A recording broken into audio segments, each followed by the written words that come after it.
Hey, good morning, everyone. Thank you for your posts and sharing your communication tools that you're planning on using in your online or face-to-face courses for that matter. So I thought I'd create a video here. I've got a little something for all of you in terms of feedback that I think can help all of you, so I'm just going to make it in this video here.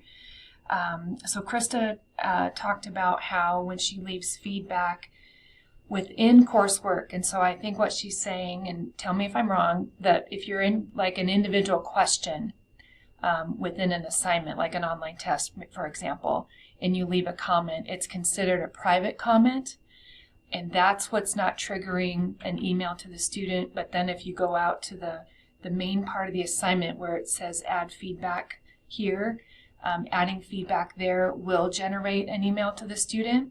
And so I think my suggestion would be, if you leave comment within the assignment and it's considered a private comment, go ahead and leave those comments, and then maybe the comment out on the main page of the assignment itself is, hey, be sure to check within the assignment I left feedback on individual questions, and then that would generate the email giving your student heads up to go deep into the assignment and look for those private comments that you leave. So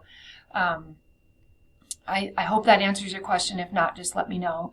Lockney, you talked about loving Padlet, and your Padlets do look great. And if you're not wanting to pay the paid version, which I don't blame you, I did look into Whiteboard is a Microsoft product that is kind of a collaboration board. I don't know if they have templates that would allow you to kind of do a discussion out there. But then there was also another one called FigJam, which replaced, or is a good replacement for what Google used to call Jamboard. You might want to look into those and see if those offer you anything different. I know Padlet is very versatile, easy to use, looks good, but I just wanted to give you those options. So again, Whiteboard, which can be integrated into Teams because it's a Microsoft product, and then FigJam. Could be another one. Miro was one I found out there, M-I-R-O, but I'm not sure if that's a paid subscription or not, so you might want to look at that one.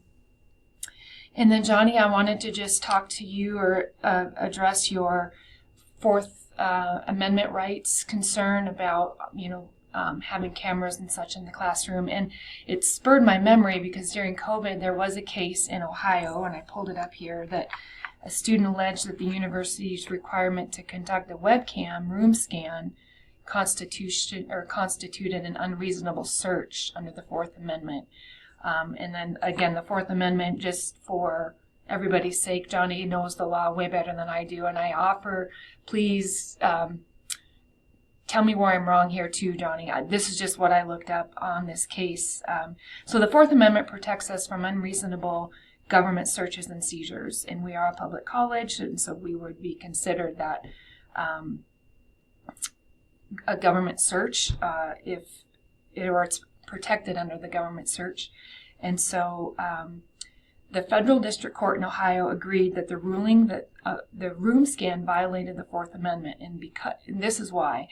The scan was announced shortly before the exam rather than in the syllabus. The student was up on the projector board because they were taking the test from home, and there was other students in the classroom, and the instructor asked the student on Zoom to scan their whole living space, and then other students got to see. And so the court emphasized that the student home does lie at the core of Fourth Amendment protections, and that the surveillance of the home via camera for the university's academic integrity purpose was unreasonable under the circumstances. And so for that particular case, the judge did rule in favor of the student. I did do some digging, and there's some language in there that says requiring a camera for your classroom participation is not generally seen as search, as long as you, this is an educational purpose. It's part of the learning objectives, especially if you communicate this in your syllabus. Some things to look out for.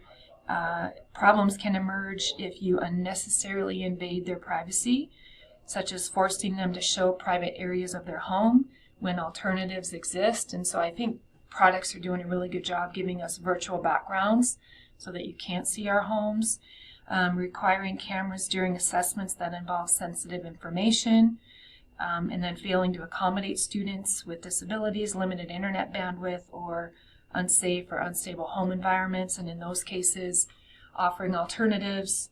And sometimes those cases can actually fall into more of your ADA as educational equity rights. And so I think that the key here is if you are going to want cameras to kind of increase engagement in your classes, making sure that we're explaining it way up front in the syllabus, that we're not doing it, right before an exam, so to speak.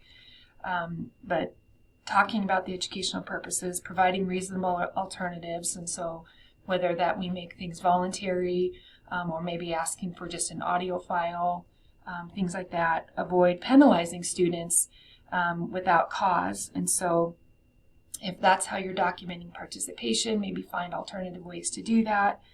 And then, of course, again, just transparency, ensuring that students are well aware of it. So that's what I found on it. I think this is a sensitive topic, and we have to be careful how we require cameras, and we do have to give them consent, but if we are doing it in a reasonable fashion and giving students alternatives and information well up front, it may not be deemed as an unreasonable situation. So I just wanted to share that, and Johnny, I encourage you to respond because you certainly know the law better than I do. But I thought it was a good conversation. I think they're good communication tools. These are just really important in terms of meeting the federal requirements for regular and substantive interactions with our students, especially when it comes to federal financial aid. So anyway, there's my feedback. If you have any questions, just let me know. Thank you.